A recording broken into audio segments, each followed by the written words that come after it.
What's good? What's good? It's the one, the only, but what do I know? Boxing coming back at y'all with another one, man. So we got Jaron Ennis going to fight. Well, so if you guys know, he was supposed to fight Cody Crowley, but Cody Crowley pulled out with an eye injury or whatnot, some unresolved eye issues or whatever.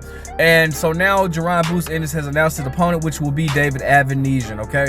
Now I wanted to go ahead and do a video on it because I know a lot of people are kind of criticizing Jaron Ennis because of this. But first and foremost, I've had a rule, and it's easy for me. It's so easy for me, bro. Like, you'll never hear me contradict myself because I always go apply the same rules for everybody, you know.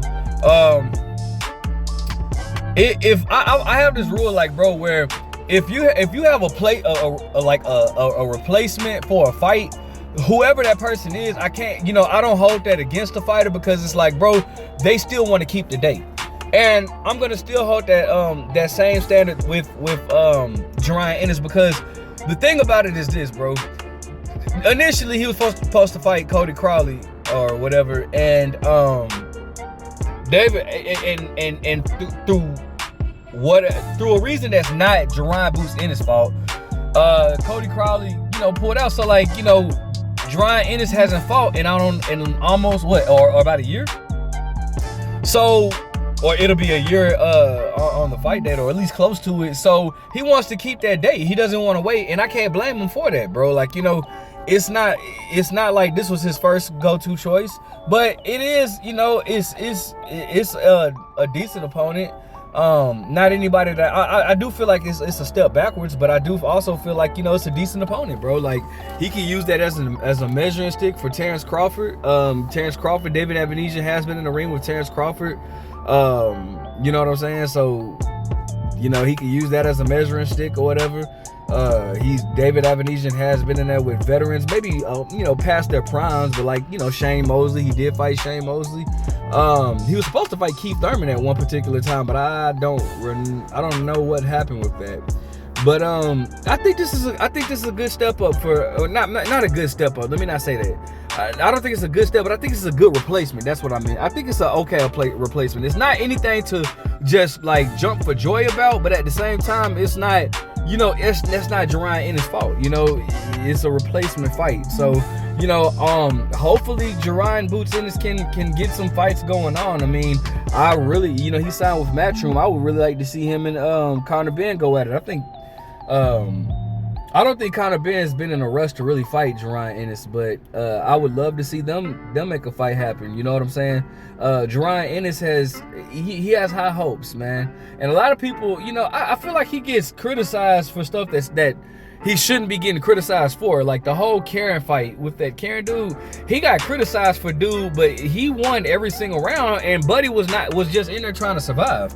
You know what I'm saying? So it's like, when you're fighting a professional fighter who knows how to survive, like, it's just like Jaron Ennis did everything he could. It's not like Jaron Ennis took any unnecessary punishment or anything like that. He just didn't get the knockout. You know what I'm saying? I kind of think that's what happens when you have power punchers that go the distance like that. They then try to say that he's exposed and all this type of stuff, which is bizarre to me. I don't know how you can, expose somebody without winning a single round. You know what I'm saying? It is what it is. But I just feel like he takes a lot of criticism that's not warranted for him. So, I give him, I don't, obviously this is not the fight that I'm just looking forward to. But it is what it is. I mean, I see him stopping David Avanesyan. I think David Avanesyan was a good fighter at one particular time, but I think he's kind of past it or whatever. So let's just see how this fight plays out. As far as and as far as what happens next, well, we just have to see. I think Jaron, it's so funny to me, bro. This is so funny to me. I never forget when Triple G was on top, bro. And Triple G went through the same kind of similar issues that Jaron Ennis went through. As far as not being able to get people that opponents in there. Keith Thurman doesn't want to fight him. You know what I'm saying? And the welterweight division is not really stacked right now. And it's a rare moment in boxing because it's rare that the welterweight division isn't stacked. But right now it's a situation where there's not many big names in the welterweight division. for him to fight. Matter of fact, let's just check it out. So let's look at the welterweight division. All right, here we go. So just in the IBF side alone, the number 1 ranked guy is that Karen guy that nobody wants to see him fight again. You know what I'm saying? Like, he clearly beat him, and Buddy wasn't even trying to win. You got Cody Crowley. I never understood that when it's like you have it has Karen at number 1, number 2 it says not rated, number 3 you have Cody Crowley. Like, why did you just don't put Cody Crowley at number 2? But anyways, at number 4 you have Errol Spence, but Errol Spence has stated multiple times he's not going back down to 147. He's moving to 154. Actually, he's looking to fight Sebastian Fundora. At number 5 you got, so we can exit that one out. Number 5 you got Jen Sasky, whatever. Number 6 you got Patty Donovan. 7 Nicholas Flaws. 8 Romain Villa, who he destroyed in his last fight. 9 Alexis Rocha, which is that's a decent fight. 10 Suleiman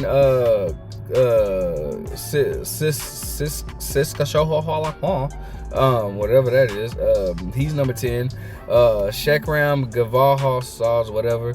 At number 11, Gabriel Venezuela. At number 12, David Avanesyan. At number 13, Harry Scuff. At number 14, and Iko Isuman at number 15. None of these are big names. None of them, except, Errol Spence, who moved up, and Cody Crowley is a decent name. But he pulled out. So, you know what I'm saying? It's not really, he doesn't really have that much of an option. If we look at the total, everybody at welterweights. Let me see. I'm looking at the name. We got Conor Benn. I think that'll be a good name. Josh Taylor, if he moves up, that'll be a good name. Jamal James is decent. Aegis Mean Machine, I really wish they would have made that fight. That would have been, a good fight. Mario Barrios, that would have been a good fight. Stanionis would have been a good fight. So it's still a few guys, like I said, Mario Barrios, Stanionis, Conor Benn. If Josh Taylor moves up, that'll be a good name. Jamal James is decent. That's really it. That's really it. Just I'm looking at Brian Norman Jr. But I think that's too soon.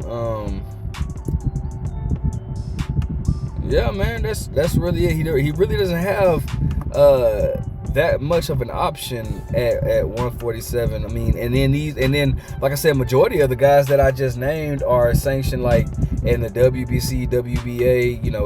Emmanuel Stanionis is he has the WBA. So unless if they're trying to unify, which I don't see any of those guys trying to step in there with him. I think Mario Barrios would. I do think Mario. Well, then again, never mind, because he's with the PBC, and what's his name's with Matchroom. So I don't see the PBC even allowing that to happen. But I do feel. Oh, Abel. Well, Abel Ramos is he's decent, but that's not anybody. That's going backwards for him. But anyways, I don't see. I think if Mario Barrios wasn't signed to the PBC, I think Mario Barrios would fight him. But Emantis Stanionis, I don't see him fighting Jaron Bruce Ennis. And it looks like Terrence Crawford is moving up. Well, Terrence Crawford has already stated that he's moving up to 154. So it doesn't look like that's gonna happen either. So for y'all that's criticizing Jaron Bruce Ennis, keep that same energy that you have with Triple G. Because a lot of people was ducking Triple G. I get that. And a lot of people, not everybody, I criticized him for the fighters that I felt like he avoided, and I criticized the fighters that I felt like avoided him. But, everybody wanted to give Triple G a pass because majority of fighters were fighting him, rightfully so. Keep that same energy with Jaron Ennis.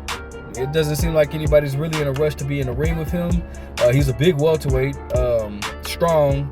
They're, already comparing him to the likes of like a Roy Jones and whatnot. I think it's too soon to see, but he is on that way, so he's very interesting. So let's just give him some time. But let me know what you guys think. Make sure you guys like, comment, subscribe. Do you think this is a good fight? Are you gonna watch this fight? But What do I know?